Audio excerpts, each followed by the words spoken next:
Hi everyone! By popular demand, I didn't know Nana was so popular, I am going to read you a story, and I think it's going to be Tinkerbell's Bedtime Stories from Peter Pan. So if you're sitting comfortably, then I will begin. Shove over! No, you shove over!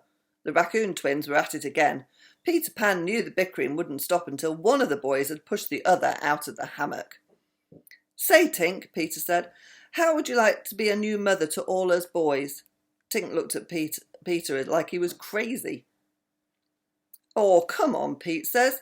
You've seen the guys since Wendy left. They're fighting something awful. They need someone to tuck them in at night and tell them a bedtime story. Tink was silent for a moment. I guess I could ask Wendy to come back, Peter said, looking at Tinkerbell slyly. That did it. The last thing Tink wanted was for Wendy to return. Tink was going to tell us a bedtime story, said Peter. The boys settled down. Go ahead, Tink, Peter smiled. His plan was working perfectly. Tink sat down and crossed her arms over her chest, and she began to jingle.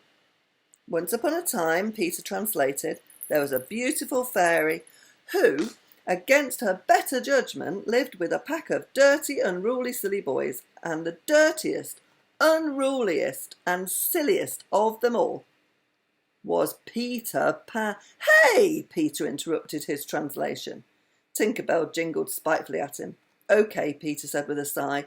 I know it's your story. Go ahead. Tink continued and Peter translated. One day, the lovely Tinkerbell was minding her own business. The very smelly and unpleasant Peter Pan, Tink, asked her to tell a bedtime story.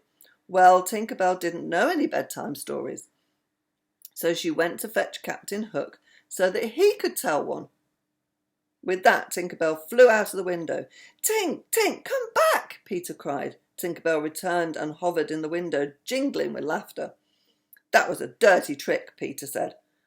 And besides, that's no way to tell a bedtime story. He sat down next to the boys' beds. You'll have to do it like Wendy did. Like this. Now it was Tink's turn to smile. While Peter told a bedtime story and the lost boys drifted off to sleep, Tink curled up in her own little bed and closed her eyes. Her plan had worked perfectly. So all along, that's what she wanted. She wanted Peter to tell the story. And you, Ruby and Torby, it worked perfectly with you, didn't it? You got Nana to tell the story. Anyway, I enjoyed doing that, and I'll do you one again tomorrow. I will keep doing your stories as long as you want me to do the stories, because I love you loads. So, thank you for asking me to do the stories again, and I love you loads. So I love you, Ruby, and I love you, Torby, and I love you, Atty, and I love you, Max. You be good and sleep tight, and I'll see you again tomorrow. Love you. Bye.